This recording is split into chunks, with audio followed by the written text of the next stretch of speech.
يا أيها الذين آمنوا لا تدخلوا بيوت النبي إلا أن يؤذن لكم إلى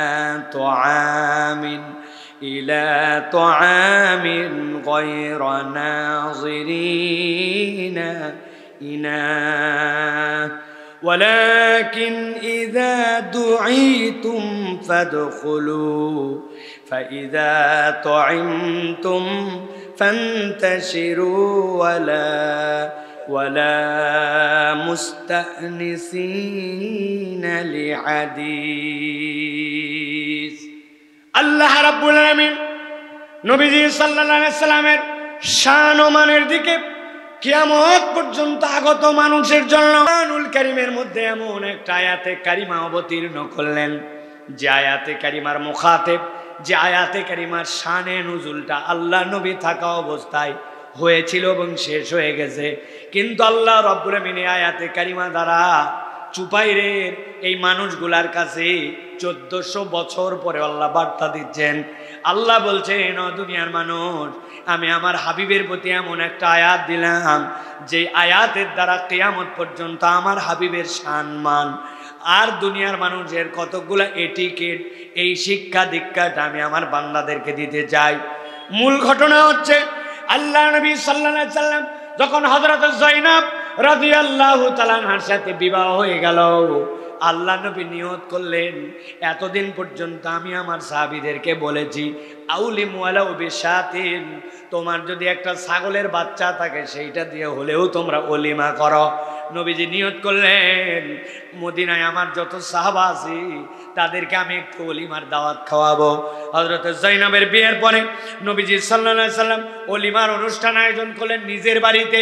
নবীজি সাল্লাল্লাহু আলাইহি সাল্লাম দাওয়াত দিলেন, যায়েনবের বিয়ের দাওয়াতে তোমরা আসবা ওলিমার অনুষ্ঠানে।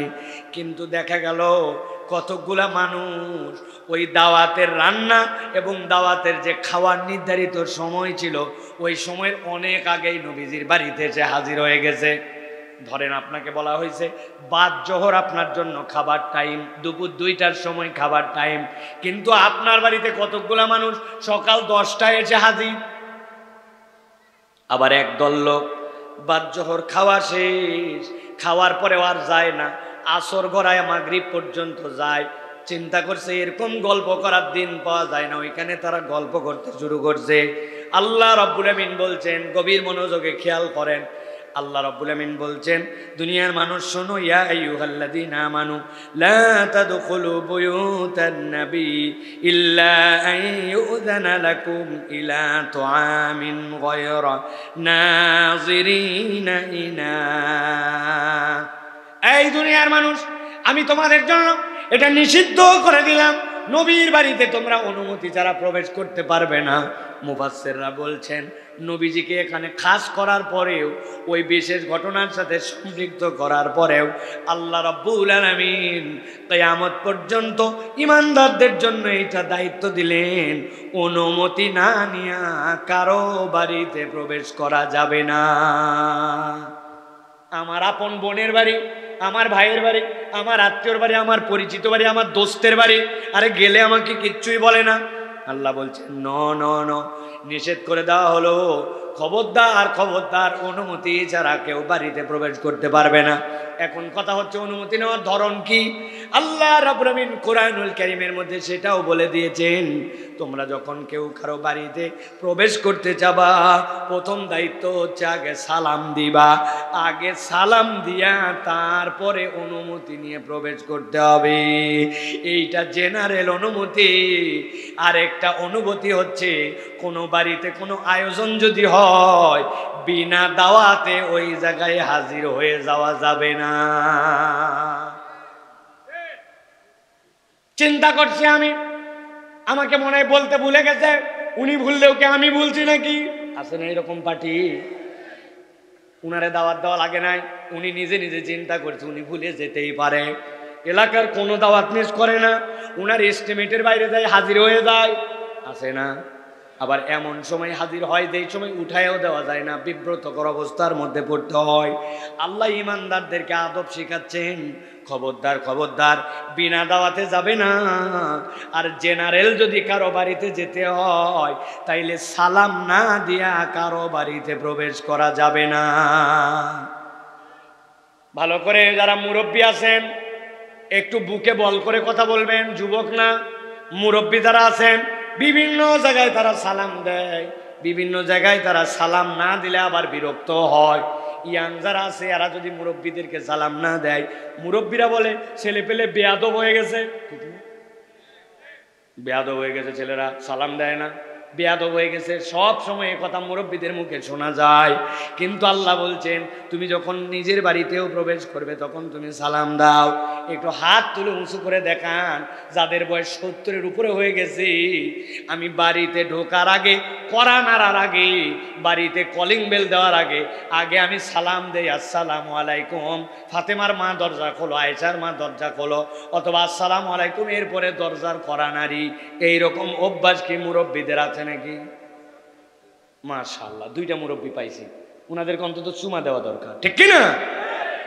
কিন্তু অধিকাংশ আমরা কি করি, আগে যাওয়ার পরে দরজায় ডাক দেয়, খোলো খোলো দরজা খোলো, আগে যে কলিং বেল চাপ দেয়।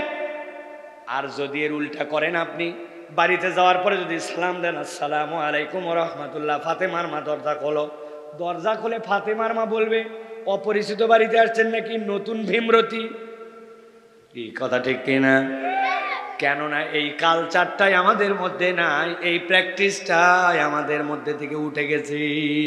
অথচ আল্লাহর নবী বলছেন, ও দুনিয়ার মানুষ ভালো করে শোনো, তুমি যদি সালাম দিয়ে বাড়িতে প্রবেশ করো, যতক্ষণ বাড়িতে তুমি থাকবে তোমার নিরাপত্তার জিম্মাদার আল্লাহ রব্বুল আলামিন স্বয়ং হয়ে যায়। আল্লাহ রব্বুল আলামিন বলছেন, আয়াত বাই আয়াত অর্থগুলো আগে একটু বুঝে নেন। তোমরা নবীর বাড়িতে প্রবেশ করো না, নবী করিম সাল্লাল্লাহু আলাইহি সাল্লাম তোমাদেরকে দাওয়াত দিয়েছেন, আগে ভাগে চলে এসেও তাকে কষ্ট দিও না। আল্লাহ বলতেছেন নবী এতে কষ্ট পান, কিন্তু নবীজি তো ভদ্র মানুষ, উনি বলতে পারেন না। আল্লাহ রাব্বুল আমিন এরপরে বলছেন, ওয়ালাকিন ইযা দুঈতুম ফাদখুলু ফাইযা তুইমতুম ফান্তাশিরু ওয়ালা মুস্তানিসিনা লিহাদিস। যদি কেউ তোমাকে দাওয়াত দেয়, আল্লাহ বলছেন নবী দাওয়াত দিয়েছে, চলে আসছো, খাওয়া দাওয়া শেষ, খাওয়া দাওয়া শেষ হওয়ার পরে এবার গল্প জুড়াই দিছে, পরের ব্যাচের লোক বুঝবে, উনি উঠে না, এমন গল্প করা করছে। আল্লাহ রাব্বুল আমিন আদব শিখাচ্ছেন বান্দাদেরকে, ভালো করে বোঝেন। আপনারা দেখবেন ব্যস্ততম অনেক হোটেল আছে, অনেক জায়গা আছে যে জায়গায় শিফটিং একের পর এক মানুষ আসে, এক ব্যাচ উঠে গেলে আরেক ব্যাচ খাবে, আছে কিনা? উনি হোটেলের মধ্যে বসছে, বসার পরে 6 কাপ চায়ের অর্ডার দিছে, দেওয়ার পরে এই যে গল্প না গল্প, চা ঠান্ডা বরফ হয়ে গেছে তাও ঠোঁটে নিয়ে করে টান দেয়, এক চা খায় 10 মিনিট 12 মিনিট ধরে, আছে না? পিছনের মানুষ সিরিয়াল লেগে গেছে, আপনি খাওয়া শেষ তারপরে ওঠেন না, আপনাকে সম্মানের কারণে উঠতেও বলতে পারে না, কিন্তু কষ্ট হয় কিনা? আমার আল্লাহ রাব্বুল আমিন কি আদব শেখাচ্ছেন। আল্লাহ বলছেন খাওয়া দাওয়া শেষ, এখন তুমি গল্প একটু করতে পারো, কিন্তু এমন পর্যায়ের গল্প জুড়াই দিও না যেইটাতে আমার হাবিব কষ্ট পান। কিন্তু আমার হাবিব তো অত্যন্ত ভদ্র মানুষ, এই জন্য বলতে পারেন না। আল্লাহ নবীজির ঘটনা উল্লেখ করে তার উম্মতকে কিয়ামত পর্যন্ত শিখালেন 3টা আদবের কথা। 1 নম্বর, অনুমতি নিয়ে আসতে হবে, দাওয়াত না দিলে আপনি যেতে পারবেন না। জেনারেল যদি হয় তাহলে আপনাকে সালাম দিয়ে কোনো বাড়িতে প্রবেশ করতে হবে। 2 নম্বরে, আপনি দাওয়াত করলেও সময় মতো হাজির হবেন, আগে ভাগে চলে গেছেন বহুত আগে আগে, তিনি মানা করতে পারবে না, কিন্তু তার জন্য সেই সময়টুকু বিব্রতকর হতে পারে। উনি চিন্তা করছে ওনার ঘরটা গুছাবে, উনি চিন্তা করছে চাদরটা পরিবর্তন করবে, আপনি এমন সময় চলে গেছেন ওই বেচারি কোনো প্রস্তুতি নিতে পারে নাই, নবীজি সাল্লাল্লাহু আলাইহি সাল্লামের আরেকটা বিশেষ গুণ ছিল, মানলে জানলে অবাক হতে হয় আমার নবী কতটুকু আদর্শিক মানুষ ছিলেন। নবীজি যুদ্ধে যাইতেন, সফরে যাইতেন, যখন বাড়িতে ফেরত আসতেন সরাসরি আল্লাহর নবী কখনো কোনো স্ত্রীর ঘরে চলে যেতেন না। আগে মসজিদে যাইতেন, সালাত আদায় করে অপেক্ষা করে খবর দিতেন আমি আসছি মদিনায়, অমুক সময় আমার স্ত্রীর কাছে যাব।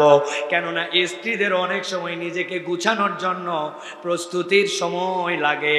আল্লাহর নবী আপন স্ত্রীর ক্ষেত্রেও এত বেশি আদবওয়ালা ছিলেন, নিজের বউয়ের জন্য নবীজি এই সময়টুকু দিতেন।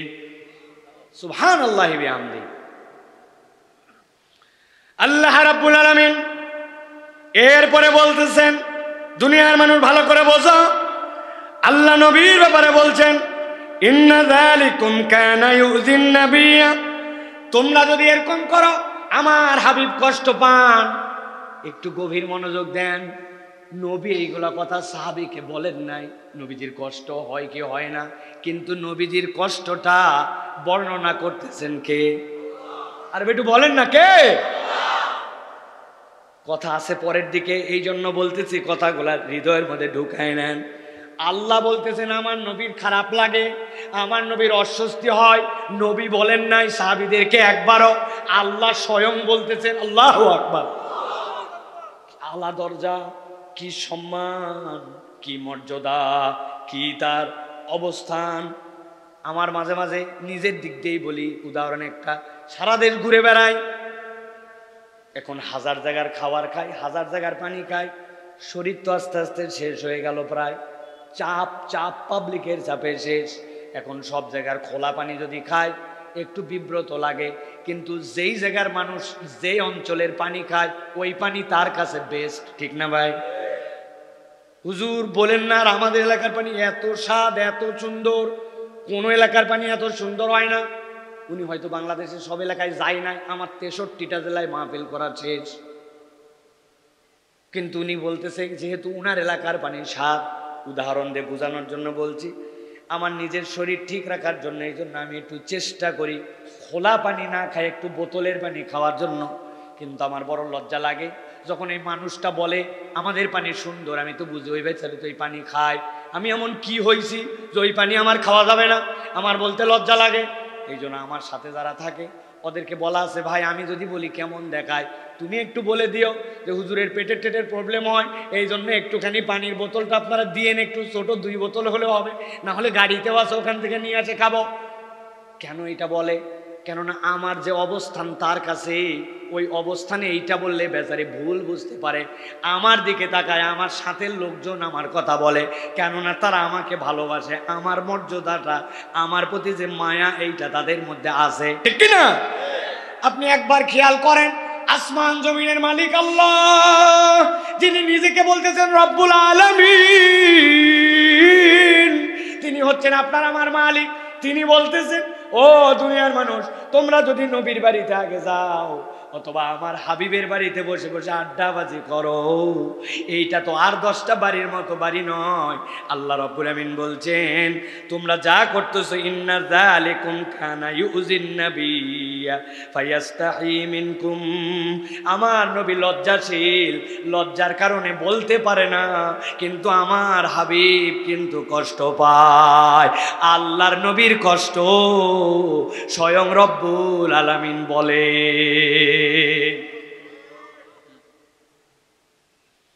কেন আল্লাহ রাব্বুল আলামিন ধারাবাহিকভাবে এগুলা বলছেন, সামনে গেলে আরো বুঝতে পারবেন, খেয়াল করেন। আমি মূল পয়েন্টে আসতেছি। আল্লাহ রাব্বুল আলামিন এরপরে বলছেন ও দুনিয়ার মানুষ, আল্লাহু লা ইস্তাহি মিনাল হক, আমার নবী লজ্জা পেলে কি হবে?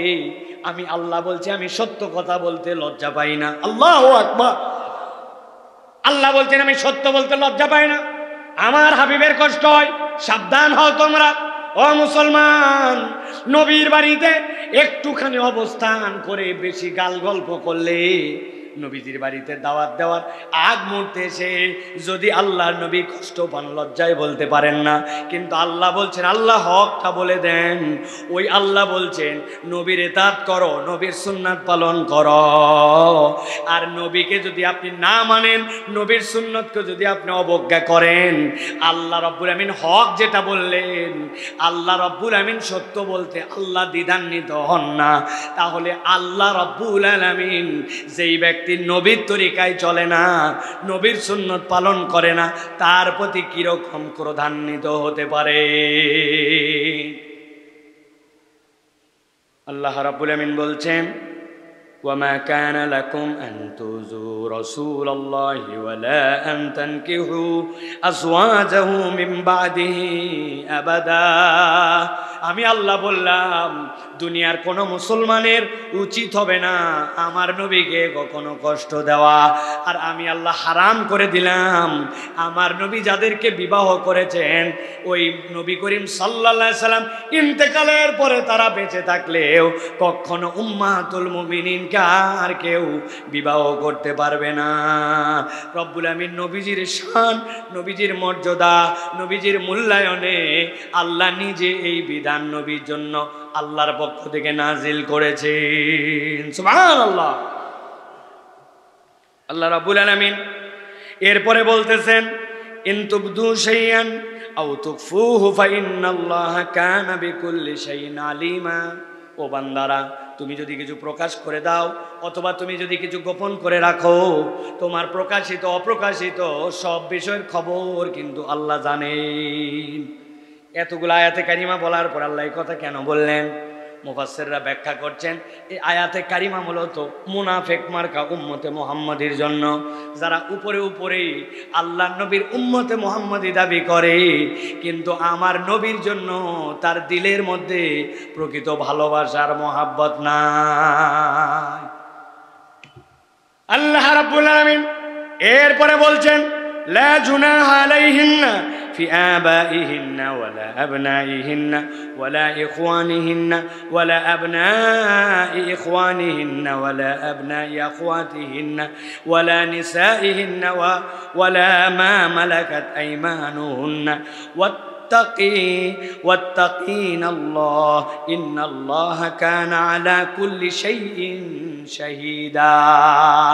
রব্বুল আলামিন এরপরে বলে দিয়েছেন, এইটা আমাদের জন্য বেশি জরুরি নয়, সেটি হচ্ছে আল্লাহ বলছেন, তবে নবীর ফ্যামিলিতে তো ফ্যামিলির মেম্বার আছে, ফ্যামিলির মেম্বারদের হিসাবটা ভিন্ন। একটু বুঝেন, দাওয়াতকারী এক ধরন, ফ্যামিলি মেম্বার আরেক ধরন। আল্লাহ নবীকে আল্লাহ বলতেছেন, তবে নবীর যে ফ্যামিলি মেম্বার যারা আছে, তার খালাতো ভাই, তার জন্য তার ভাগিনা, তার বাপ, তার মা, তার আপনজন, তারা যদি আসে সেটা ভিন্ন কথা। তারা আসতে পারে, খালার কাছে আসছে গল্প তো করতে পারে, ফুপুর কাছে আসছে গল্প তো করতে পারে, চাচার কাছে আসছে, চাচির কাছে আসছে গল্প করতে পারে, এটা ভিন্ন মামলা। আল্লাহ বলছেন এইগুলার বিধান ভিন্ন। তবে জেনারেলি কেউ যেন কারো বাড়িতে আসলে সে যদি অতিথি হয়, তাহলে মেহমানের দিকে, মেজবানের দিকে মেহমান যেন মনোযোগী থাকে। আল্লাহ রাব্বুল আমিন মূলত এই আয়াতে কারিমাগুলোর দ্বারা এটা বুঝিয়েছেন। এবার চলেন আমরা আজকের মূল আলোচনায় যাই। আল্লাহ রাব্বুল আমিন এরপরে বলছেন, ইন্নাল্লাহা ওয়া মালাইকাতাহু ইউসাল্লুনা আলান নবী يا أيها الذين آمنوا صلوا عليه وسلموا تسليما الله أكبر। আল্লাহ রাব্বুল আলামিন বলছেন, এই দুনিয়ার মানুষ, দিলের কান উজাড় করে দিয়ে কিয়ামত পর্যন্ত বোঝো। আল্লাহ বলছেন, ইন্নাল্লাহা وملائكته يصلون على النبي يا أيها الذين آمنوا صلوا عليه وسلموا تسليما। আমার রব্বুল আমিন বলছেন, আমার নবীর এতগুলা কথা বলে আসলাম, এবার আমি রব্বুল আমিন তোমাদের জন্য জানায় রাখতে চাই, কিয়ামত পর্যন্ত মানুষ। আমি আল্লাহ বললাম, আমি রব্বুল আমিন আমার নবীর প্রতি সালাত পাঠ করি, ফেরেশতারা আমার নবীর প্রতি সালাত পাঠ করে। আর আমি দুনিয়ার মানুষের জন্য বললাম, দুনিয়ায় যত ইমানদার নর নারী আছো, তোমরাও আমার হাবিবের প্রতি সালাত এবং সালাম প্রেরণ করো। মুফাসসিররা ব্যাখ্যা করছেন, দুনিয়ার মানুষ এই যে আল্লাহ রাব্বুল আমিন নবীজির প্রতি সালাত এবং সালাম পেশ করেন, এইটার মানে কি? কথা তো তিনটাই, সালাত পেশকারী আল্লাহ, সালাত পেশকারী ফেরেশতা। আল্লাহ বলতেছেন এরপরে দায়িত্ব দেওয়া হলো দুনিয়ার মানুষের জন্য। মুফাসসিররা ব্যাখ্যা করছেন, একই শব্দ হলেও মর্যাদার দিকে সম্পৃক্ত হলে অর্থটা এখানে তিন ধরনের হবে।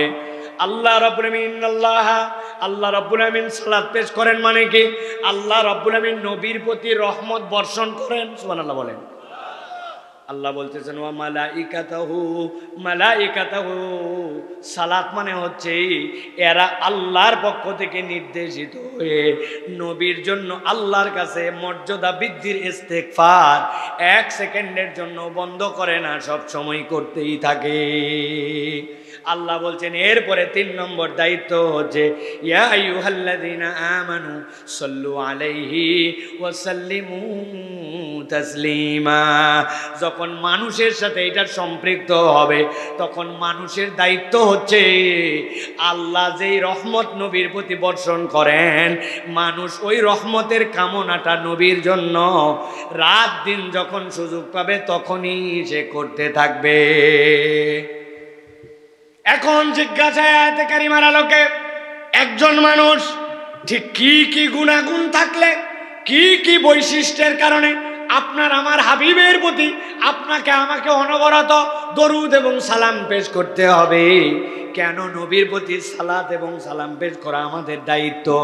কি এমন গুণ ছিল আপনার আমার হাবিবের, যেই কারণে আল্লাহ রব্বুল আমিন কিয়ামত পর্যন্ত মানুষের প্রতি এই দায়িত্ব দিলেন? আমরা আজকের এই সংক্ষিপ্ত সময়ে নবীজির জীবন থেকে, নবী করিম সাল্লাল্লাহু আলাইহি সাল্লামের জীবন থেকে এমন অনন্য 5টা দিকের কথা আলোচনা করব, যেই দিক 5টা আল্লাহর নবী এমনভাবে দেখায় দিয়ে গেছেন, আল্লাহর নবী ছাড়া এই ক্ষেত্রে কেউ আদর্শ ছিল না। আর দুনিয়াতে উম্মতে মুহাম্মাদী হিসাবে আমাদের সাথে আমাদের নবীর প্রতি দরুদ এবং সালাম পড়া লাগবে। সুবহানাল্লাহ। সাহাবায়ে কেরাম নজির দেখাইছেন নবীকে কেমনে ভালোবাসতে হয়, কেমনে হৃদয় ধারণ করতে হয়। হযরত আবু বকর সিদ্দিক রাদিয়াল্লাহু তাআলা আনহু, সংক্ষেপে বলি, শুধু একটু বোঝানোর জন্য বলি, খেয়াল করেন। নবীজি সাল্লাল্লাহু আলাইহি ওয়াসাল্লামের সাথে আবু বকর সিদ্দিক রাদিয়াল্লাহু তাআলা আনহু ছিলেন। আল্লাহ নবীকে বলেন, ইয়া রাসূলুল্লাহ, হাবিবাল্লাহ, আর কতদিন চুপ করে দাওয়াত, চুপ করে দাওয়াত দেওয়া যাবে না, এখন আমরা প্রকাশ্য দাওয়াত দিতে শুরু করব। নবীজি বলেন, আবু বকর, এত তাড়াতাড়ি না দেওয়াই মনে হয় ভালো।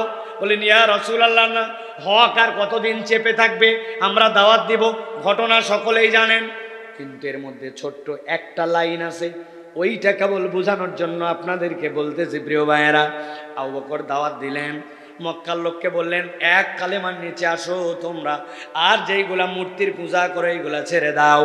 এক কথা দুই কথা বলতে দেরি আবু বকর সিদ্দিক রাদিয়াল্লাহু তাআলা আনহুকে আক্রমণ করা শুরু হয়ে গেল। এমন মারা মারলো আবু বকর রাদিয়াল্লাহু তাআলা আনহুকে, একজন এসে তার জুতার খরমের তলা দিয়ে আবু বকর রাদিয়াল্লাহু তাআলা মুখে মারলো। মুখে মারার পরে আবু বকর রাদিয়াল্লাহু তাআলা বংশের লোকেরা এসে তাকে উদ্ধার করলেন। উদ্ধার করার পরে বাড়িতে নিয়ে গেলেন। যখন জ্ঞান ফিরল, তারা বলতেছে, আবু বকরের গালের মধ্যে যখন আমরা হাত দিছি, ওই রক্তগুলা মুছে দেওয়ার জন্য একটা মানুষের মুখকে এমনভাবে থ্যাতলানো যায় এইটা আমরা জানতাম না। ওই মুখ মুছার জন্য রক্ত মুছে, আর আবু বকর রাদিয়াল্লাহু তাআলা গালের দাড়িগুলা হাতের সাথে উঠে যায়। আবু বকর রাদিয়াল্লাহু তাআলা জ্ঞান ফিরল। উম্মুল খায়রকে ডাক দিলেন, আম্মা এদিকে আসেন। লোকজন বলছে, তোমার সন্তানের তাড়াতাড়ি করে শুশ্রূষা করো, কওমের লোকেরা আছে। আর তারা বলতে শুরু করলো, যদি মুহাম্মাদের দল করে আবু বকর, কিন্তু যদি আবু বকরের কিছু হয়, যেই বেটা মুতাইম তাকে মারছে ওর খবর আছে, এই কথা বলে তার আবু বকরের সাথে ফেভার দিচ্ছে, সাথে থাকতেছে। কিন্তু আবু বকর রাদিয়াল্লাহু তাআলা যখন জ্ঞান ফিরল, ফেরার সাথে সাথে তার মাকে ডেকে বলতেছে, মা আমার নবী কেমন আছে? আল্লাহু আকবার। সাথে যারা ছিল তারা বলল, তোমার সন্তানকে তুমি সামলাও। মার খায় মুখ থেঁতা হয়ে গেছে, গালের মধ্যে হাত দিলে দাড়ি উঠে যায়। আর তারপরেও জ্ঞান ফেরার পরেই বলতেছে নবী কেমন আছে। সাথে সাথে আবু বকরের মা বললেন, কেমন আছেন আমি তো জানা নাই। বলে তুমি উম্মে জামিলের কাছে যাও, উম্মে জামিল এই খবরটা জানবে। উম্মে জামিলের কাছে দৌড়ায় গেছেন। যাওয়ার পরে উম্মুল খাইর বলতেছে, উম্মে জামিল তুমি কি মুহাম্মাদের খবর জানো কি না? কেননা আমার সন্তান অসুস্থ, সে সুস্থ হওয়ার পরে এটা জানতে চাই। যে উম্মে জামিল ভালো করেই জানেন নবীজির সব খবর, কিন্তু উনি দেখলেন এই লোক তো মুসলমান না, নবীর কথা বলে দিলে যদি নবীর ক্ষতি করে, ওই জন্য বললেন আব্দুল্লাহর ছেলে মুহাম্মাদের ব্যাপারে কিছু জানি, কিন্তু প্রপারটা আমি জানি না। তবে আপনার সন্তান মনে হয় বড় বেশি অসুস্থ, আমি কি একটু দেখতে যাব নাকি? উম্মুল খাইর বলেন, আসো আমার সন্তানকে দেখতে আসো। উম্মুল খাইর সাথে সাথে আসলেন, নিয়ে আসলেন উম্মে জামিলকে। উম্মে জামিলকে দেখে আবু বকর সিদ্দিক রাদিয়াল্লাহু তাআলা বললেন, ও উম্মে জামিল মুহাম্মদ সাল্লাল্লাহু আলাইহি ওয়াসাল্লাম কেমন আছে? সাথে সাথে উম্মে জামিল ইশারা দিলেন, এই যে মানে সেখানে তো আবু বকরের মা আছে, তার সামনেই কথাটা বলা ঠিক হবে কিনা। আল্লাহর নবীর ব্যাপারে তারা কতটুকু সিনসিয়ার যে একজন অমুসলমানের সামনে তার মা হলেও তার সামনে তার কথা বলতে চায় না। আবু বকর বললেন, আমার মায়ের ব্যাপারে চিন্তা করো না, বললে সমস্যা নাই, উনি এই কথাবার্তা ফাঁস করে দিবে না। সাথে সাথে উম্মে জামিল বলল, আবু বকর আল্লাহ নবী মুহাম্মদুর রাসূলুল্লাহ সাল্লাল্লাহু আলাইহি ওয়াসাল্লাম নিরাপদ আছেন, ভালো আছেন, তুমি নিশ্চিন্ত হতে পারো। এই কথা শোনার পরে সবাই মনে করছিল আবু বকরের দিল ঠান্ডা হয়ে গেছে, কিন্তু আবু বকরের দিল ঠান্ডা হয় নাই। আবু বকর আল্লাহর কসম করে বললেন, আমি আল্লাহর কসম করে বলতেছি তোমাদের কথা বিশ্বাস করেছি, কিন্তু আমি আমার নবীর মুখ যতক্ষণ না দেখব আমার মুখের মধ্যে একটা দানা পানি উঠাবো না। এমনি এমনি এই মানুষকে ভালোবাসা যায় না। এই মানুষের এমন কতগুলা গুণ ছিল, যে গুণগুলা থেকে এই মানুষগুলা পাগল হয়ে গিয়েছিলেন। হযরত সুমাইয়া রাদিয়াল্লাহু তাআলা ইসলামের ইতিহাসে প্রথম পারিবারিক মুসলমান।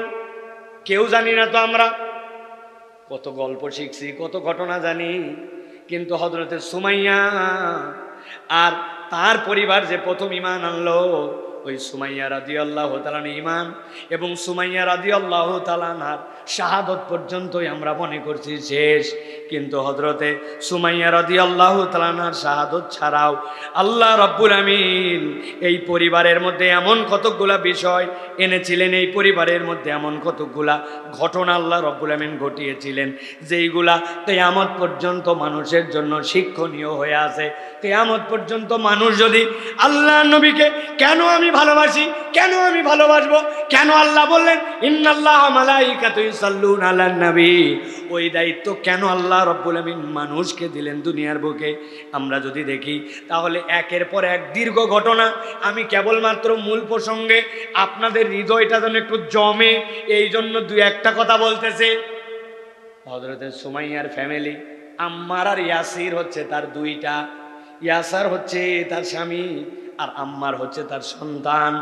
হযরত সুমাইয়াকে শহীদ করা হলো সকলেই জানি, কিন্তু বাপের বেটি একটা কথা বলে শহীদ হয়েছিলেন। এরকম মহিলা হওয়া বিরাট কঠিন ছিল। ডেকে নিয়ে আসছে আবু জেহেল, সুমাইয়া শুনলাম পরিবার নিয়ে নাকি ঈমান আনছিস? হ্যাঁ আনছি। তোর সন্তান আর তোর স্বামী ঈমান আনছে কেন জানি না, কিন্তু তুই কেন ঈমান আনছিস আমরা জানি। বলছি কি জন্য? বলছে মুহাম্মদ সাল্লাল্লাহু আলাইহি ওয়াসাল্লাম যত সুন্দর দেখতে, যেই রকম সুপুরুষ, তুই তো ছিলি দাসী, সেখান থেকে তুই আবু হুযাইফার দাসী, সে মুক্ত করে দেওয়ার কারণে আজকে তোর অবস্থা। ওই সৌন্দর্যের দিকে তাকায়া তুই ঈমান আনছিস। হযরত সুমাইয়া মক্কার প্রেসিডেন্ট, যার উপরে কথা বলার কারো ক্ষমতা নাই, কি উত্তর দিছে জানেন? বলছে সবাই রে তুই তোর নিজের আর তোর মায়ের মতো দুশ্চরিত্র ভাবিস কেমনে? শুনতে সহজ, কিন্তু ওই জায়গায় কথা বলা। মক্কার বুকে হাতের মধ্যে বর্ষা ছিল, ফেলে দিয়েছে। সুমাইয়া শহীদ হয়ে গেছেন, এই পর্যন্ত আমাদের জানা শেষ। কিন্তু এরপরে আম্মার আর ইয়াসারের প্রতি এমন নির্যাতন হয়েছে যে এটা আমরা কল্পনার মধ্যেও নিতে পারবো না।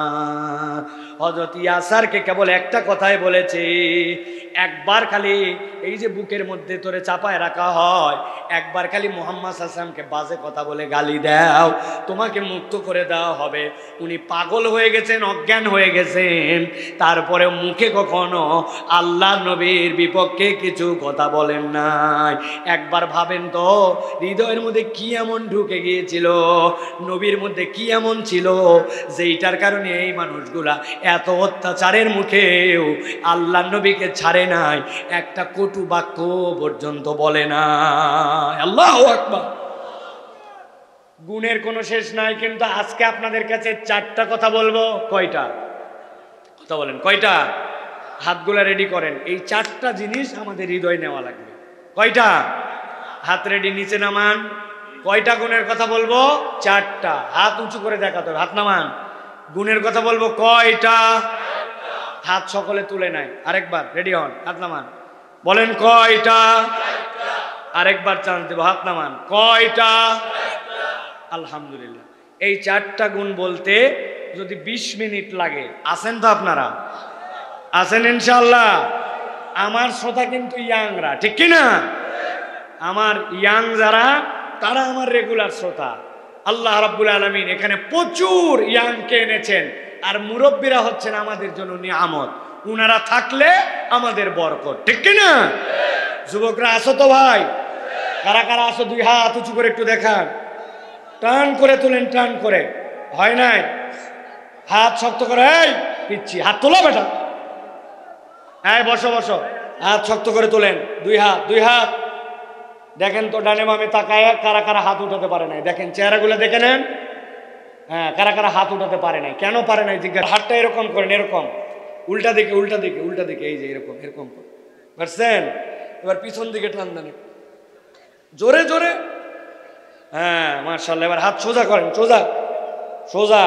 একটা লাস্ট সুযোগ দিলাম আল্লাহর ওয়াস্তে, এইটা অন্য কোনো উদ্দেশ্য নয়, এটা হচ্ছে একটা মাহফিলের পরিবেশ, এই জন্য এটা বাধ্য করতেছি না আপনাকে। কিন্তু আপনার হাতে যদি আল্লাহ বল দেয়, আর এই হাত তোলার যোগ্যতা যদি আল্লাহ দেয়, আর আপনার যদি কোনো অসুস্থতা না থাকে, টান করে আল্লাহকে দেখানোর জন্য হাত সোজা করেন। সোজা করছেন সবাই? সোজা করছেন? খোলেন, বন্ধ করেন একটু, ডানে বামে নড়াচড়া দেন একটু। মাশাআল্লাহ, হাত সোজা করেন, সোজা সোজা। এবার গলাটা একটু পরিষ্কার দেন। হয় নাই? আর একটু ভালো করে।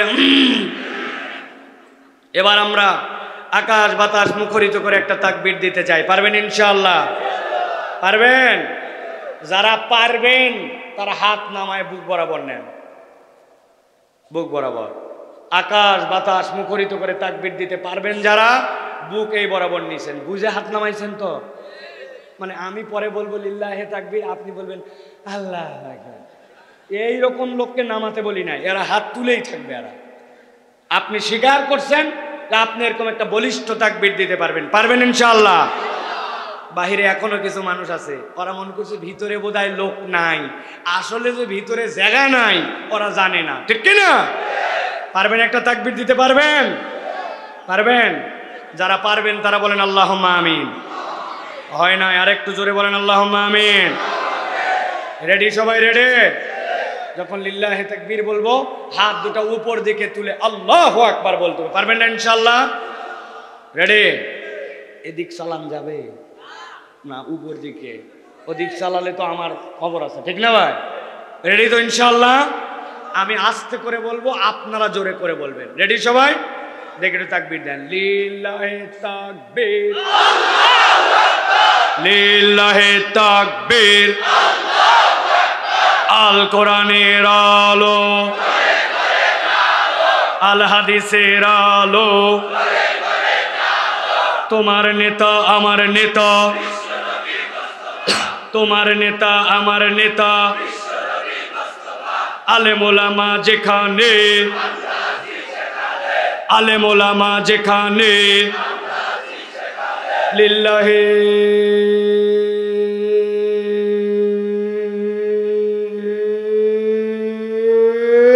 তাকবীর। আলহামদুলিল্লাহ, হাত নামান। শয়তান আছে আর যেগুলো একটু অলস বানাইছিল ওইগুলো বিদায়, ঠিক কিনা? আল্লাহু আকবারের স্লোগান শয়তান পছন্দ করে, এই জন্য যারা আল্লাহু আকবারের স্লোগান পছন্দ করে না এরা শয়তানের আত্মীয় স্বজন, ঠিক কিনা? অনেক দল আছে ওরা স্লোগানে অনেকের নাম বলে, আল্লাহু আকবারের স্লোগান বলতে পারে না। যারা তাদের দলে আল্লাহু আকবারের স্লোগান বলতে পারে না ওরা কখনো আল্লাহর পক্ষের দল হতে পারে না, ঠিক কিনা? ভালো করে এই জন্য আল্লাহু আকবারের পক্ষে থাকার চেষ্টা করতে হবে। রাজি আছেন তো ইনশাআল্লাহ? আমাদের রব আল্লাহ, তার উপরে কেউ নাই, আমরা তার সাথে আমাদের হিসাব নিকাশ আর ব্যবসা করতে চাই, ঠিক কিনা? হে ইমানদার বান্দা খোদার, একটি ব্যবসা শিখে নাও, ব্যবসা করার পুঁজি হেথা, ব্যবসা করার পুঁজি হেথা, আল্লাহ মাবুদ রসুল নেতা, তবে খুশ খবরি তোমার। হে ইমানদার বান্দা খোদার, একটি ব্যবসা শিখে নাও। ব্যবসা করতে রাজি আছি তো ইনশাআল্লাহ? তাহলে বলতে হবে আজকে আমরা নবীকে ভালোবাসতে হবে, দরুদ পড়তে হবে। এই মহাব্বতের কারণ নবীর চরিত্র অনেক ছিল, তার মধ্যে থেকে জানবো কয়টা? হাত ওঠেনি, কয়টা? জোর হলো না, আরেকটু জোরে। সর্বশেষ রাজি ইনশাআল্লাহ? ইনশাআল্লাহ। প্রিয় ভাইরা, এক নম্বরে নবীকে কেন ভালোবাসবো? কেননা নবী করিম সাল্লাল্লাহু আলাইহি ওয়াসাল্লামের চেয়ে দয়াদ্র, মায়াবী, মমতাময় উম্মতের জন্য আর কেউ ছিলেন। ভালো করে খেয়াল করেন, একটা হাদিস বলবো আর একটা আয়াতে কারিমা। আল্লাহ রাব্বুল আলামিন বলছেন, লাকাদ জাআকুম রাসূলুম মিন আনফুসিকুম আজিজুন আলাইহি মা আনিতুম হারিসুন আলাইকুম বিল মুমিনিনা রাউফুর রহিম। জানা আয়াত শুনেন নাই? এরকম খুব কম মানুষ, কিন্তু আয়াতে কারিমার মধ্যে আল্লাহ এমন কথা ঢুকাইছেন যেটা হৃদয় দিয়ে অনুভব না করলে বুঝতে পারবেন না। আল্লাহ বলছেন, তোমাদের মধ্যে থেকেই আমি আমার পয়গম্বরকে তোমাদের কাছে প্রেরণ করেছি, কিন্তু দুনিয়ার মানুষ আমার পয়গম্বরের মধ্যে দুইটা বৈশিষ্ট্য দিয়েছি। একটা বৈশিষ্ট্য আল্লাহ বলছেন, আজিজুন আলাইহি মা আনিতুম হারিস। এই দুনিয়ার মানুষ, তুমি তোমার সন্তানকে ভালোবাসো, তুমি মনে করছো তোমার সন্তানটা আগুনের পাশে গেছে, এক্ষুনি যদি পড়ে যায় আমার সন্তানের ক্ষতি হয়ে যাবে, আমি দুনিয়ার থেকে চলে যাব। দুনিয়ার মানুষের কাছে আমার সন্তান যদি ভিখারি হয় আমার লজ্জার শেষ থাকবে না। অতএব তার জন্য আমার কিছু কল্যাণকর করে যেতে হবে। পিতামাতা তার সন্তানকে ভালোবাসে, পিতামাতার সন্তানের থেকে বেশি নিজেকে ভালোবাসে। সন্তানকে জড়াই নিয়ে নৌকা ডুবি হয়ে গেছে, পানির মধ্যে যখন ডুবে যাচ্ছে, সন্তান জড়াই আছে, এখন বাপও বাঁচতে চায়, সন্তানও বাঁচতে চায়। যখন সন্তান সাঁতার জানে না, অনেক চেষ্টা করছে, করার পরে যখন দেখছে নিজেই মারা যায়, তখন নিজের সন্তানকে নিজে টেনে চুরে ফেলে দেয়, নিজে তখন বাঁচার জন্য চেষ্টা করে। এটাই বাস্তবতা, ঠিক কিনা? কিন্তু আল্লাহ রাব্বুল আলামিন বলছেন, আমি আল্লাহ একটা অনন্য কথা আমার নবীর ব্যাপারে বললাম, হারিসুন আলাইকুম বিল মুমিনিনা রাউফুর রহিম।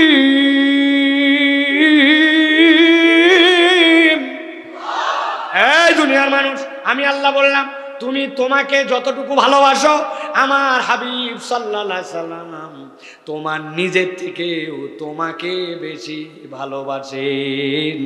এই যোগ্যতা দুনিয়ার আর কাউকে দেওয়া হয় না, আমার হাবিবকে কেবল এই যোগ্যতা দেওয়া হয়েছে।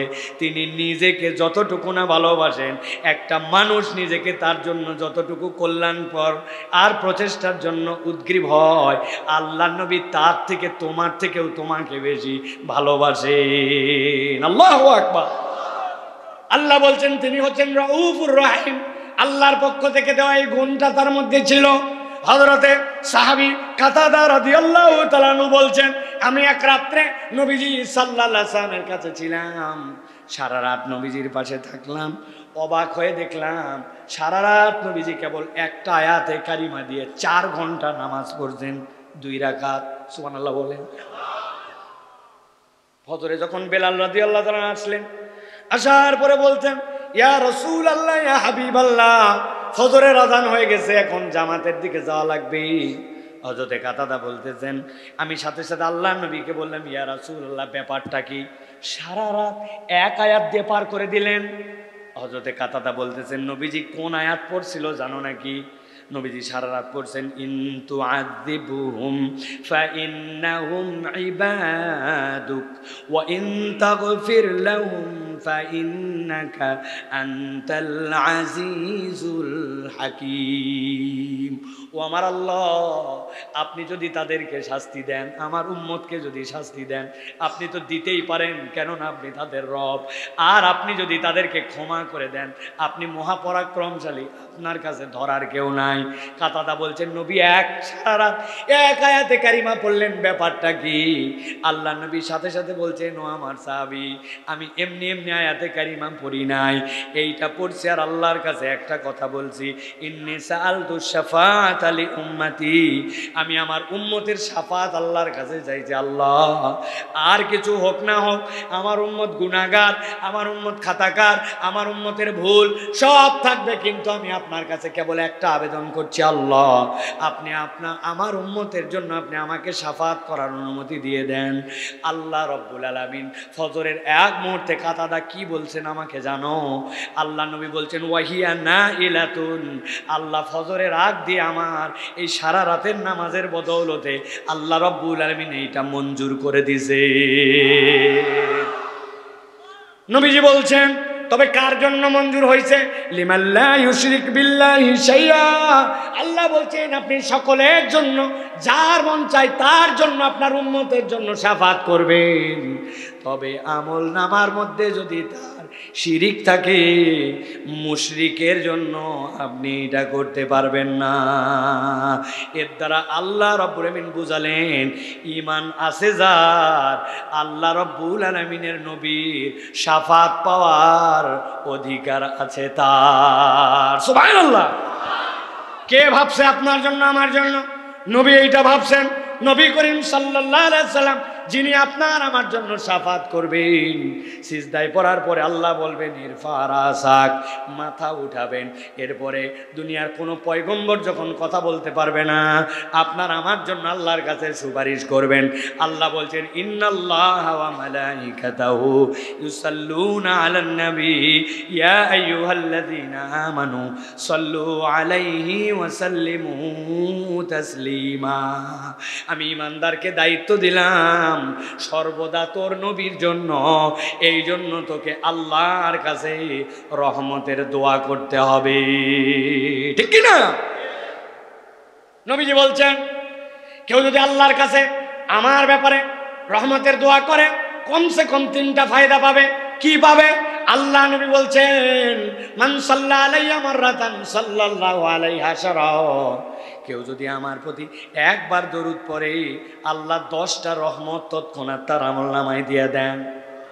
10টা গুনাহ আল্লাহর সাথে সাথে তার মাফ করে দেন। 10টা মর্যাদা আল্লাহ রাব্বুল আমিন বাড়ায় দেন। নবীজি বলছেন, তুমি যদি আমার প্রতি বেশি বেশি দরুদ পড়ো, জান্নাতের মধ্যে যাওয়ার পরে আমি নবীর পাশাপাশি তুমি থাকবে। দরুদের বিশাল ফজিলত, আমরা মর্যাদা দেই না, কিন্তু মর্যাদা দিয়েছেন অনেকে। ওসমানী খলিফার, বিখ্যাত একজন খলিফা ছিলেন ওসমানী খেলাফতের সময়।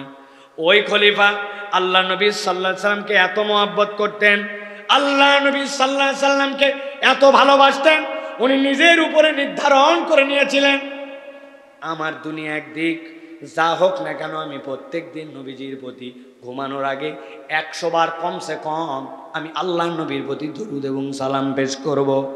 তার দুনিয়ার যেরকমই হোক, যত ব্যস্ততায় থাক, সাথে সাথে তখনই তো না ঘুমাতে যাবেন তার আগ মুহূর্তে 100 বার করে তিনি দরুদ পড়েন। তিনি দরুদ রেগুলার পড়েন, তিনি দরুদের আমল কখনো ছাড়েন না। তার খেলাফতের মধ্যে এক ব্যক্তি হঠাৎ করে একবার ব্যবসাতে তার বিরাট লস হয়ে গেল। ব্যবসায় লস হওয়ার পরে তিনি কোন দিকে যাবে, এই ঋণ কেমনে তিনি পূরণ করবে, অস্থির হয়ে গেছে তিনি, কেমনে এইটা থেকে তিনি বেরিয়ে আসবে, কুল কিনারা পায় না। চিন্তা করতেছে আমি আজকে শেষ হয়ে যাব, আমার তো আর কোনো কুল কিনারা নাই। ওই ব্যবসায়ী একদিন ঘুমাইছে রাত্রেবেলা, ঘুমানোর পরে রাত্রেবেলার স্বপ্নে দেখতেছে আল্লাহ নবী সাল্লাল্লাহু আলাইহি ওয়াসাল্লাম তার কাছে আসছেন। আসার পরে বলছেন, ও ব্যবসায়ী তুমি এত চিন্তা করো না, এত পেরেশানি হয়েও না, এত অস্থির হয়েও না। আমি তোমাকে বলতেছি তুমি খলিফাতুল মুসলিমিনের কাছে যাও, খলিফাতুল মুসলিমিনের কাছে যাই বলবা আমার জন্য এই ঋণ মওকুফের আপনি ব্যবস্থা করেন। আর তাকে সাথে আরেকটা কথা বলবা, আল্লাহ নবী বলছে হে খলিফা তুমি উমুক রাত্রে কেন আল্লাহ নবীর প্রতি দরুদ না পড়ে ঘুমায় গেছো। উনি চলে আসছেন, আসার পরে বলছেন বাদশার সাথে আমার দেখা করা লাগবে, ওসমানী খলিফার সাথে আমার দেখা করা লাগবে। সাথে সাথে তাকে বলাচ্ছে কি দরকার তোমার, বলে উনার সাথে আমার অনেক দেনা পাওনা আছে। বলে বাদশার সাথে তোমার দেনা পাওনা কোথাকার কে তুমি হে?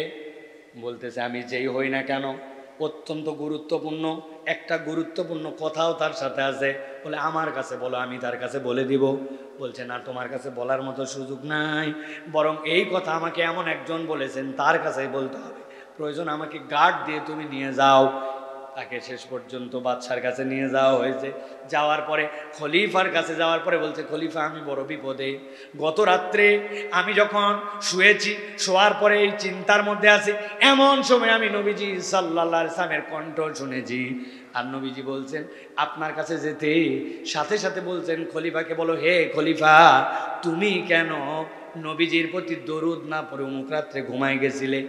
খলিফাতুল মুসলিমিন সাথে সাথে তার কাঁপতে শুরু করছেন, করার পরে বললেন তুমি কি বললে আরেকবার বলো তো।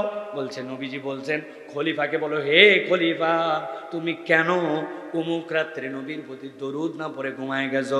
সাথে সাথে এই কথা শুনে তার সাথে যারা ছিল তাদেরকে বলছে আমার যে আশরাফি খানা আছে সেখান থেকে তার জন্য 100 স্বর্ণ মুদ্রা তাকে দিয়ে দাও। বলো তো বাবা নবীজি কি বলছে। বলছে নবীজি বলছে হে খলিফা তুমি কেন নবীর প্রতি দরুদ না পড়ে অমুক রাত্রে ঘুমায় গেছিল। বলছে আশরাফির থেকে আরো 100 আশরাফি তাকে দিয়ে দাও। বলে আরেকবার বলো তো নবী কি বলছিল। বলছে নবী বলছে হে খলিফা তুমি কেন নবীর প্রতি দরুদ না পড়ে ঘুমায় গেছিলে। তাকে বলছে আর আশরাফি দাও। এরকম যখন দেওয়া চলতেছে মন্ত্রী এসে বলছে আপনার অবস্থা কি, আপনি দিতে দিতে তো সব শেষ করে ফেলবেন, আজব ব্যাপার তো, সে এইটা বলতেছেন আপনি তাকে দিচ্ছেন। বলে ও মন্ত্রীরা ও আমার পাইক পেয়াদারা শোনো, আমি এটা তোমাদের কাছে প্রকাশ করি নাই, কিন্তু আমি নিজের উপরে নির্ধারণ করেছিলাম প্রত্যেক রাত্রে কমসে কম 100 বার নবীজির প্রতি দরুদ পড়ে আমি ঘুমাবো। ওই ব্যক্তি মিথ্যা বলে নাই, কাজের ব্যস্ততায় সত্যি সত্যি পরপর 2 রাত আমি এই দরুদ না পড়ে ঘুমাইছি। আমি সারা দুনিয়ার কেউ জানে না, কিন্তু আমার হাবিব তার মুখ দিয়ে আমাকে যখন ডাক দিয়ে আমার নাম সহ বলেছে, আমার মতো অদমের নাম আমার নবীর মুখ দিয়ে বেরোয়েছে, ও যতবার বলবে আমি ততবার দিতে থাকবো, কেননা তামাম দুনিয়ার থেকে আমার নবীর মুখ দিয়ে আমার নাম শোনাটার মর্যাদা বেশি। এই জন্য প্রিয় ভাইরা ইন্নাল্লাহা ওয়া মালাইকাতাহু ইউসাল্লুনা আলান নবী ইয়া আইয়ুহাল্লাযীনা আমানু সাল্লু আলাইহি ওয়া সাল্লিমু তাসলিমা। যেই নবী আমাকে সবচেয়ে বেশি ভালোবাসে ওই নবীর ভালোবাসার কারণে তার প্রতি দরুদ পড়ব। রাজি? কথা বলেন রাজি? 2 নম্বরে আল্লাহর নবীর অন্যতম আরেকটা গুণ ছিল, যেই গুণটা আপনার আমার মধ্যে হাসিল করা উচিত। নবীজি সাল্লাল্লাহু আলাইহি সাল্লাম চাইতেন দুনিয়াতে কেউ যদি যোগ্য মানুষ হয়, দুনিয়াতে কেউ যদি এমন ব্যক্তি হয় যেই ব্যক্তিটা ইসলামের মধ্যে নাই, কিন্তু ওই ব্যক্তি যদি ইসলামপন্থী হয়ে যায়, ইসলাম তার দ্বারা বিরাট বড় বেনিফিটেড হবে, তাহলে তার ধ্বংসের দোয়া না করে তার জন্য কল্যাণের দোয়া করা। অমুক ব্যক্তিটা বুদ্ধিমান, আমার ছেলেটা সেই তুলনায় অত বুদ্ধিমান নয়, আপনি হিংসা করেন না, বরং আপনি যে বুদ্ধিমান তার জন্য দোয়া করেন। এইটা নবী করিম সাল্লাল্লাহু আলাইহি ওয়াসাল্লামের চরিত্র ছিল। নবীজি সাল্লাল্লাহু আলাইহি ওয়াসাল্লাম একদিন দোয়া করলেন। হযরত আব্দুল্লাহ ইবনে আব্বাস বলছেন আমরা শুনলাম নবীজি বলছেন আল্লাহুম্মা ইজ্জিল ইসলাম বিআহাব্বি হাদাইনির রাজুলাইনি ইলাইক। আল্লাহ, এই দুই ব্যক্তির মধ্যে থেকে যাকে তোমার পছন্দ হয় সেই ব্যক্তি দ্বয়ের মধ্যে থেকে একজনকে দ্বারা তুমি ইসলামকে সম্মানিত করো। এরপর আল্লাহর নবী বললেন বি আবি জাহলিন আও বি উমর ইবনুল খাত্তাব, হয় আবু জেহেল অথবা ওমরকে দিয়ে আল্লাহ তুমি ইসলামকে সম্মানিত করো।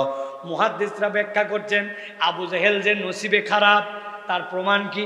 নসিব খারাপ হচ্ছে আল্লাহর নবী ওমরের আসল নাম বলছিলেন, কিন্তু আবু জেহেলের নাম তো আবু জেহেল ছিল না। কিন্তু নবীজি বলছেন মুরুক্ষের দ্বারা ইসলামের কল্যাণ করো। ইসলামের কল্যাণ কি মুরুক্ষের দ্বারা হয় নাকি? এই জন্য আল্লাহ রাব্বুল আমিন ওমরের জন্য দোয়াটা কবুল করে নিছে। কিন্তু ইসলামের এত বড় দুশ্মন হওয়ার পরেও নবী দেখছেন তার একটা পাওয়ার আছে, তার একটা ক্ষমতা আছে। ওই ব্যক্তি যদি ইসলামের দিকে আসে ইসলাম তার দ্বারা বেনিফিটেড হতে পারে। এই জন্য আপনার কাজ হচ্ছে অপরের কল্যাণের জন্য দোয়া করা, অপরের হিংসা না করে আল্লাহ যেন অমুককে দিয়ে ইসলামের খেদমত নেয় আগায় দেয়, এইটা দোয়া করা, অপরের কল্যাণ কামনা করা, এইটা নবীওয়ালা চরিত্র। যেই নবী আপনার আমার অপরের কল্যাণ চায় ওই নবীর জন্য আপনার আমার দায়িত্ব হচ্ছে তার প্রতি দরুদ পড়া, ঠিক কি না? আপনি দোয়া করেন আল্লাহ ডোনাল্ড ট্রাম্পরে তুমি ইসলামের জন্য কবুল করো, সমস্যা আছে? ইলন মাস্ককে কবুল করো, সমস্যা আছে? হ্যাঁ, আল্লাহ নবী যদি আবু জেহেলের জন্য দোয়া করতে পারেন আপনি এটা করবেন না কেন? কিন্তু মুসলমান বড় হবাগা, আমরা মানুষকে শুধু হিংসা করতে জানি, মানুষের জন্য আমরা দোয়া করতে জানি না, ঠিক কি না ভাই? আপনারা বলেন তো, এমন একটা বুদ্ধি যদি আপনাদেরকে শিখায় দেয় যে আপনি দোয়া করলেই আপনার দোয়া কবুল হয়ে যাবে, কেমন হয়? বুঝে বলেন, ভালো হয়? বিরক্ত হয়ে গেছেন আপনারা? এমন একটা বুদ্ধি, দোয়া করলেই কবুল, রাজি? বুদ্ধিটা শিখাই দিতে পারি যদি যাওয়ার সময় আমাকে আপনারা 50 টাকা করে হাদিয়া দেন। দিবেন? হুজুর খুচরা নাই, আনা হয়নি, এটা বলবেন? দেখেন আপনাদের বিবেচনায় দিলাম। এখন দেখেন নবীজি বলছেন তুমি যদি তোমার দোয়া কবুল করাতে চাও কি করতে হবে? আল্লাহ নবী বলছেন সহজ একটা বুদ্ধি হচ্ছে, তুমি যেখানে আসো, যে উপস্থিত নাই অনুপস্থিত ভাইয়ের জন্য তুমি দোয়া করো। তুমি দোয়া করতেছ, আল্লাহ আমার একটা পরিচিত বন্ধু আছে তার নাম আব্দুল সাত্তার, সে তো এখন আমার পাশেও নাই, অনেক দূরে, আমি যে দোয়া করতেছি তাও জানে না। আল্লাহ আব্দুল সাত্তারের পরিবারের অশান্তি দূর করে দাও, তার রিজিকের টানাটানি দূর করে দাও, ওর অ্যাক্সিডেন্ট করে যেন কখনো তার কোনো ক্ষতি হয় না, তার বাচ্চা কাচ্চাগুলো যেন মানুষের মতো মানুষ হয়। আল্লাহ আমার বন্ধুর জন্যই দোয়া করলাম। আপনি যেই নাই দোয়া করতেছেন নবীজি বলতেছেন আল্লাহর সাথে সাথে একটা ফেরেশতা আপনার পাশে দাঁড় করায় দেন। সুবহানাল্লাহ বলবেন না? ওই ফেরেশতা এবার কি বলে, আল্লাহ আব্দুল সাত্তারের জন্য তার বন্ধু যা যা দোয়া করতেছে আমি ওই দোয়াগুলা সব তোমার এই বান্দার জন্য করলাম। সুবহানাল্লাহ। আর সাথে সাথে আল্লাহর কাছে বলে আমিন আমিন আমিন। যখন কারো দোয়ার সাথে ফেরেশতার দোয়ার আমিন যুক্ত হয় রব্বুল আমিন ওই দোয়া কবুল করে নেন। এই বুদ্ধি আমি শিখাই নাই, আমি শিখালে টাকা দেওয়া লাগতো, এইটা আপনার আমার দয়ার হাবিব শিখাই দিয়ে গেছেন তার উম্মত যেন তার দোয়া কবুল করাতে পারে। এই জন্য টাকা দেওয়া লাগবে না নবীকে, নবীর প্রতি আপনার অনবরত দরুদের আমল করা লাগবে, ঠিক কি না? কত কিছু করি সারাদিন, 10 বার নবীর প্রতি দরুদ পড়ি না। তাহলে এটা গেল 2 নম্বর। 1 নম্বর বলেছি তিনি সবচেয়ে বেশি ভালোবাসেন, তিনি অপরের জন্য কল্যাণ কামনা করে গেছেন, শিখায়ে গেছেন, এইটা ছিল নবীজির 2 নম্বর গুণ। 3 নম্বরটা এবার দেখেন, বড় অদ্ভুত গুণ আমার নবীর মধ্যে ছিল। যদি কারো কোনো ভুল হতো, কোনো যদি খারাপ দিকও কারো থেকে প্রকাশ পেয়ে যেত, আল্লাহ নবী এমন নরম ভাবে বুঝাতেন দুনিয়ার মানুষ এইটা কল্পনার মধ্যেও নিতে পারবে না। আবু উমামা বলতেছেন একদিন নবীজি সাল্লাল্লাহু আলাইহি ওয়াসাল্লামের পাশে আমরা বসে আছি, খেয়াল করেন, হযরত আবু উমামা বলতেছেন হঠাৎ করে একটা যুবক নবীজির কাছে আসলো, আসার পরে নবীজির কাছে একদম সামনে চলে যেতে চাচ্ছে। দাঁড়াও, কি দরকার? নবীজির কাছে এত পরিমরি করে যাচ্ছ কেন? বলে একটা কঠিন বিষয়ের অনুমতি নিতে আসছে নবীজির কাছে, আমারে ছাইরে দাও। নবীজি বলছেন ওকে ছাড়ো। কি বলবে বলো? বলছি ইয়া রাসূলুল্লাহ, আমি আপনার কাছে জেনা করবো এর অনুমতি নিতে আসছি। সাহাবায়ে কেরাম বলছে পাগল, চুপ কর, বেকুব কোথাকার, জেনা করার অনুমতি নেন, পাগল নাকি কোথাকার, আর এই কথা মুখ দিয়ে উচ্চারণ করবি না। একটা মিস্টেক কথা বলে বলছে সবাই মিলে সাটায়া শুটায়া পরে বসানোর জন্য অস্থির। নবীজি বললেন কে বলছে এই কথা? এই ফাঁকা করো, ফাঁকা করো, পরে আমার পাশে পাঠায় দাও। সাহাবায়ে কেরাম চিন্তা করছে খালি যা কিসা ধোলাই খাস, জেনা করার অনুমতি নিতে আসছে, ব্যাককল কি গাছে ধরে নাকি? নবীজি সাল্লাল্লাহু আলাইহি ওয়াসাল্লামের কাছে আসলো, সাহাবায়ে কেরাম বলতেছেন আল্লাহ নবী তাকে পাশে বসালেন, গা ছুঁয়ে ছুঁয়ে তাকে বসালেন। বসানোর পরে বলতেছেন কিসের অনুমতি আমার কাছে নিতে আসছো? বলি ইয়া রাসূলুল্লাহ, জেনার অনুমতি। তাই ভেরি গুড, বসো, অনুমতি পরে হবে। তুমি আমার কাছে একটা প্রশ্ন করছো, হ্যাঁ, তোমার অনুমতির জন্য আমি তোমার কাছে 4টা প্রশ্ন করব, উত্তর দিবা। জি ইয়া রাসূলুল্লাহ। বলে শোনো, তোমার মায়ের সাথে কেউ একজন আসছে, আসার পরে জেনা করার অনুমতি যাচ্ছে, তুমি তার সন্তান, তুমি কি তোমার মায়ের সাথে জেনা করার অনুমতি দিবে? ইয়া রাসূলুল্লাহ, কি বলেন আপনি? আমার মায়ের সাথে জেনা করানো অসম্ভব। ও ফাইন, ঠিক আছে, তোমার মার সাথে তো দিবেই না, স্বাভাবিক, মার সাথে কেউ দেয় নাকি? ধরো তোমার বোনের সাথে কেউ একজন জেনা করার অনুমতি চাইতে আসছে, দিবে নাকি? আমার বোন, আমি বেঁচে থাকতে, আমার গায়ে রক্ত থাকতে, ওহো, মায়ের সাথে দিবে না, নিজের বোন দেয় নাকি ভাই? বুঝছি দিবে না তো, হ্যাঁ হ্যাঁ। এবার 3 নম্বর, তোমার ফুপু, তোমার বাপের বোন, তোমার বাপের বোনের সাথে কেউ একজন জেনা করতে আসছে, অনুমতি নিতে দিবে নাকি? ওই ইয়া রাসূলুল্লাহ, আমাদের বংশমর্যাদা আছে, আমার বাপের থেকে আমার ফুপু, আমি তার ভাতিজা, অসম্ভব ব্যাপার, ইম্পসিবল। ও তোমার বাপের বোন, অবশ্যই মর্যাদার দিকে আগায়া, এটা তো দিবে না।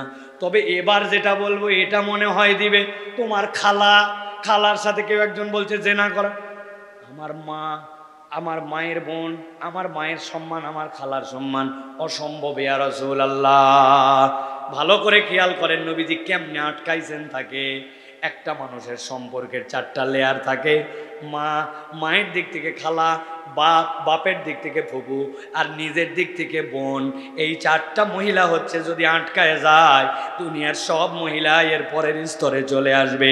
নবীজি বললেন ও আমার সাহাবী, তুমি মায়ের সাথে দিবে না, বোনের সাথে দিবে না, খালার সাথে দিবে না, ফুপুর সাথে দিবে না।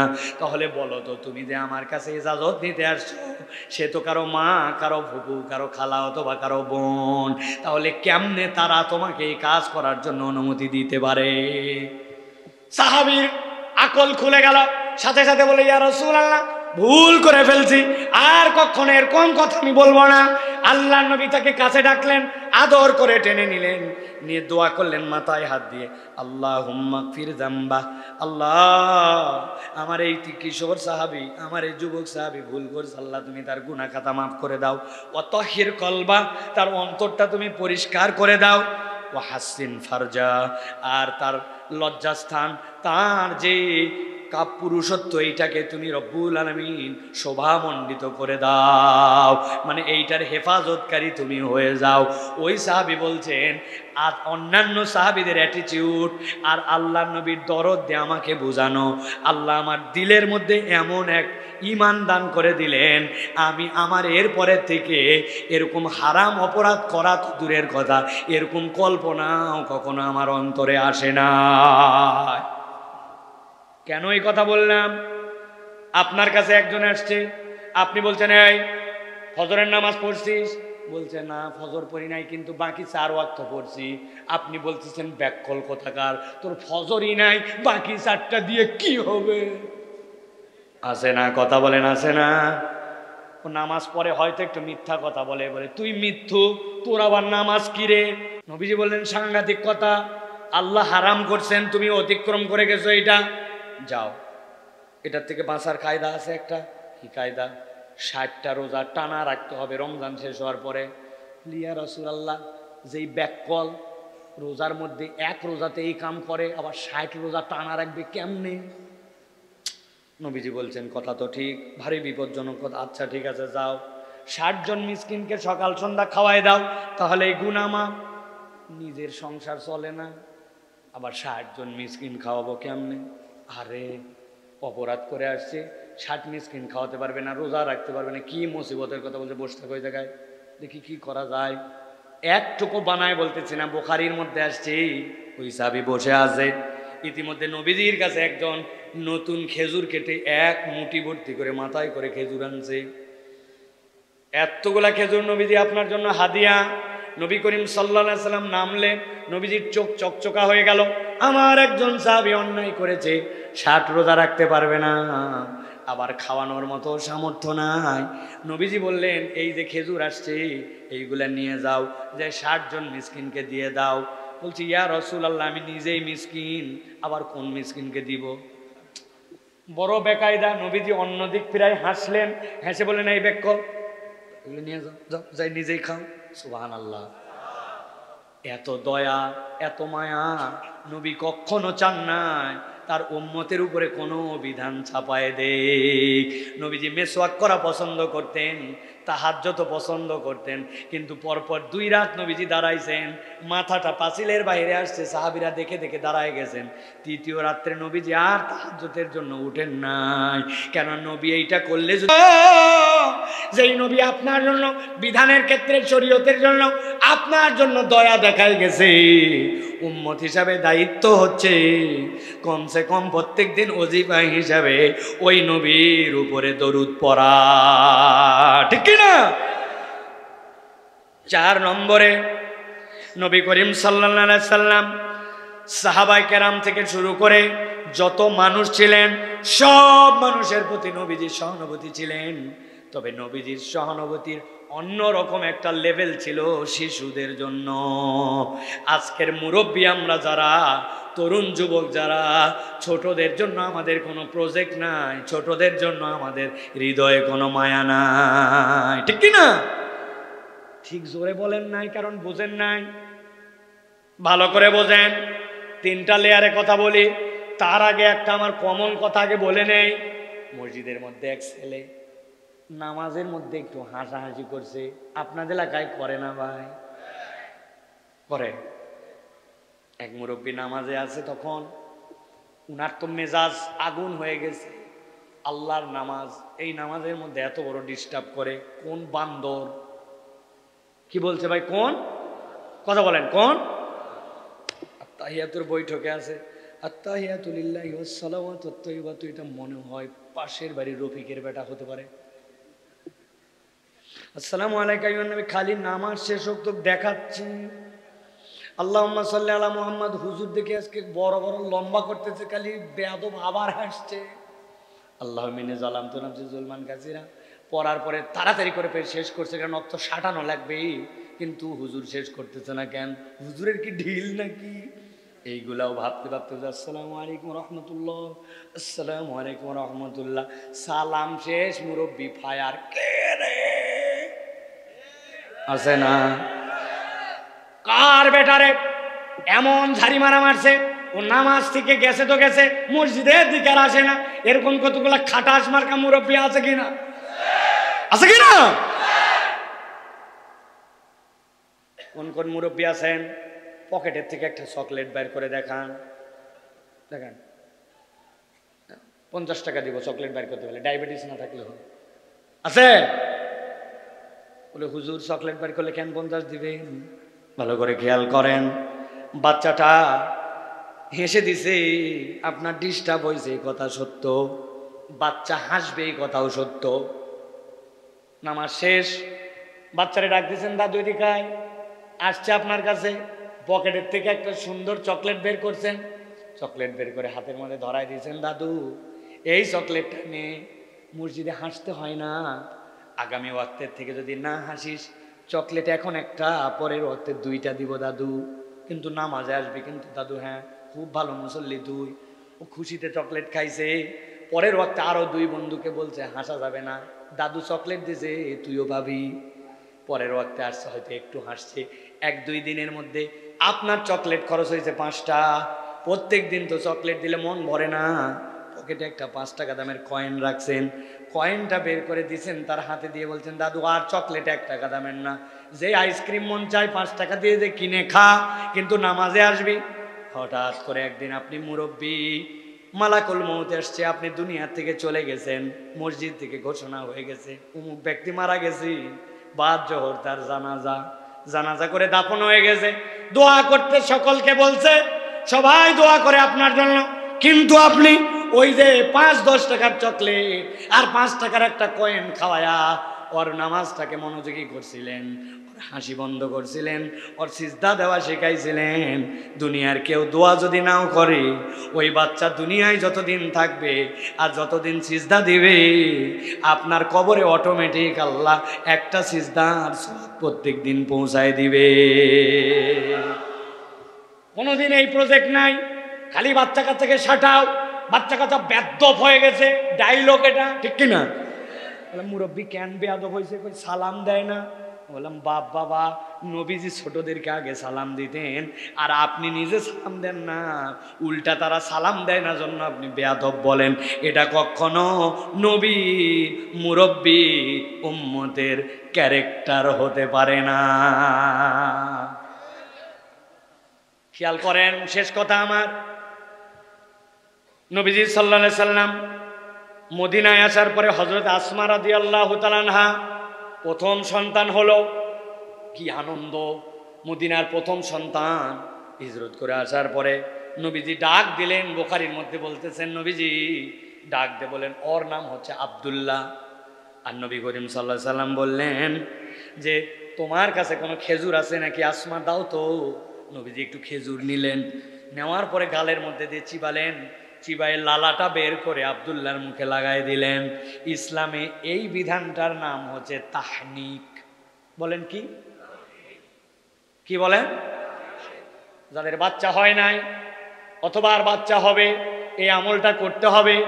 নবীজি প্রথম একটু খেজুর চিবায়, আপনার যে বুজুর্গ আছেন, আলেম ওলামা আছেন, মুরব্বী আছেন, যেই মানুষকে আপনার ভালো মানুষ মনে হয় তার কাছে নিয়ে একটু চিবাইয়ে লালাটা দিবেন। বাচ্চার মুখে প্রথম একজন নেককার মানুষের, আল্লাহওয়ালা মানুষের, আল্লাহ পছন্দ করে এরকম মানুষের লালা যখন যায়, এইটার একটা এফেক্ট তার সারা জীবন রয়ে যায়। নবীজি সাল্লাল্লাহু আলাইহি সাল্লাম আবু সাঈদ, সদ্য একটা শিশু আসলো, নবীজি কোলের মধ্যে রাখলেন। কোলে রাখার পরে নবীজি বুঝে সুঝে নাম দিতেন। আবু সাঈদের একজন চাচা ছিলেন যার নাম ছিল মুনজির, উনি বীরে মাওনার ঘটনায় শহীদ হয়ে গিয়েছিলেন। ওই পরিবারে দুঃখ আর দুঃখ, নবীজি দুঃখ ঘুচাই দেওয়ার জন্য আবু সাঈদের সন্তানকে তার চাচার নামে নাম রেখে দিলেন, দিয়ে বললেন যাও তোমার ঘরে আরেকটা আল্লাহ রব্বুল আলামিন মুনজিরকে তৈরি করে দিলেন। সুবহানাল্লাহ!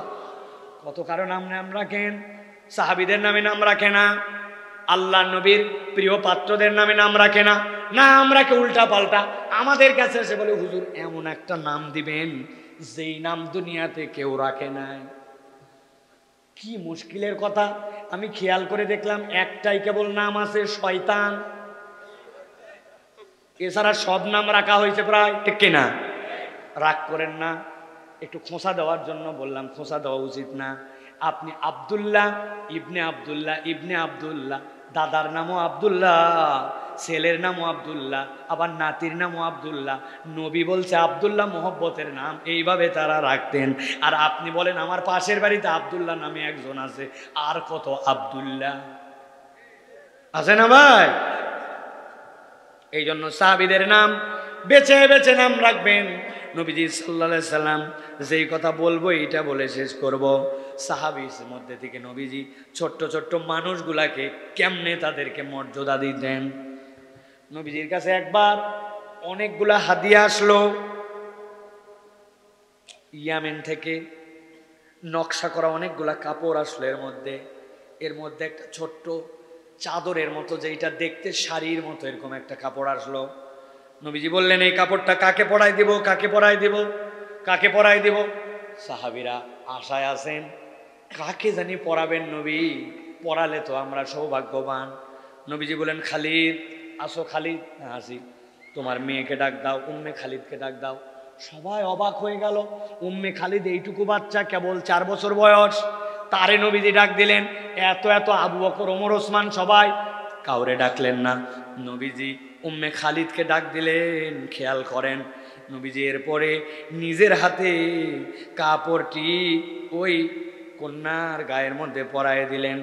উম্মে খালিদ যখন ওই কাপড় পরছেন, দেখতে ছোট্ট মানুষ, দেখতে অসাধারণ লাগতেছে। নবীজি উম্মে খালিদকে দোয়া করলেন, উম্মে খালিদ, আমি যে কাপড় তোমার গায়ে পরায় দিলাম, এই কাপড়টা তুমি পরতে পরতে পুরাতন করে ফেলবা। আরবওয়ালারা জানতো কাপড় পরতে পরতে পুরাতন করে ফেলার মানে কি, আরবের লোক জানতো। এর মানে হচ্ছে আল্লাহ রাব্বুল আমিন তোমাকে দীর্ঘ হায়াত দান করুক, সুবহানাল্লাহ। সাহাবায়ে কেরাম বলছেন, মদিনায় সব মহিলা সাহাবী মারা গেলেন, একজন কেবল বেঁচে ছিলেন, উম্মে খালিদ। সর্বশেষ আল্লাহর নবীর দোয়া আল্লাহ এমন কবুল করেছেন, সবচেয়ে বয়স্কা নারী হিসাবে সাহাবীদের মধ্যে উম্মে খালিদ ইন্তেকাল করেছেন। আর উম্মে খালিদ সারা জীবন এই কথা বলেছেন, আল্লাহর নবী আমার জন্য, আমার হায়াতের বরকতের জন্য স্বয়ং দোয়া করেছেন, সুবহানাল্লাহ। ওরে বাচ্চা আপনার, বাপরে না দোষ নুদোষ, কি দেখতে হয়েছে রে, বাপরে বাপ, এগুলা কোনো ইসলামী কথা নয়। আপনি এগুলা কথার দ্বারা বাচ্চার ক্ষতি করে ফেলতে পারেন, আপনি নজর লাগায় দিতে পারেন, আপনি তার হায়াতের বরকতের দোয়া করেন, আপনি মাশাআল্লাহ বলেন, আপনি তাবারাকাল্লাহ বলেন, আপনি ওই বাচ্চার দুনিয়া আখিরাতের জন্য কল্যাণকর দোয়া করেন। একটা দোয়া অন্তত মুখস্থ করেন। যদি ছেলে বাচ্চা হয় তাকে বলবেন আল্লাহুম্মা ফাক্কিহু ফিদ্দীন ওয়া আল্লিমহুত তাওয়িল। আর মেয়ে বাচ্চা যদি হয় তাকে বলবেন আল্লাহুম্মা ফাক্কিহা ফিদ্দীন ওয়া আল্লিমহাত তাওয়িল। আল্লাহ তোমাকে আর কিছু দেখ মা না দেখ, আল্লাহ তোমাকে কোরআনের ব্যাখ্যা বিশ্লেষণের জ্ঞান দেখ, আর ইসলামের সূক্ষ্ম বিষয়গুলা তোমাকে জানায় দেখ। আপনি যদি দোয়া করেন, আপনি আপনার নবীর আদর্শে বাচ্চাকে স্নেহ দেখালেন। যেই নবী একটা ছোট বাচ্চাকে এরকম পছন্দ করেছেন, বাচ্চা একটা কোলের মধ্যে রেখেছে, নবীর কোলের মধ্যে প্রস্রাব করে দিয়েছে, নবী বলছেন না না, খারাপ কিছু মনে করেন, ছোট মানুষ। নবী বলছেন এক বালতি পানি আনো। নবীজি কাপড়ের উপরে ছিটায় দিলেন, ছিটায় দিয়ে পরিষ্কার করে নিয়ে নামাজে চলে গেলেন। আল্লাহ নবী বাচ্চাদেরকে এইরকম আদর যত্ন করতেন। ছোট্ট একটা বাচ্চার পাখি আছে, নবীজি এমন এত ব্যস্ত, উনি তারপরেও খবর নিছেন, উসাইদ তোমার পাখিটার খবর কি, সুবহানাল্লাহ। কেন এই কথা বললাম?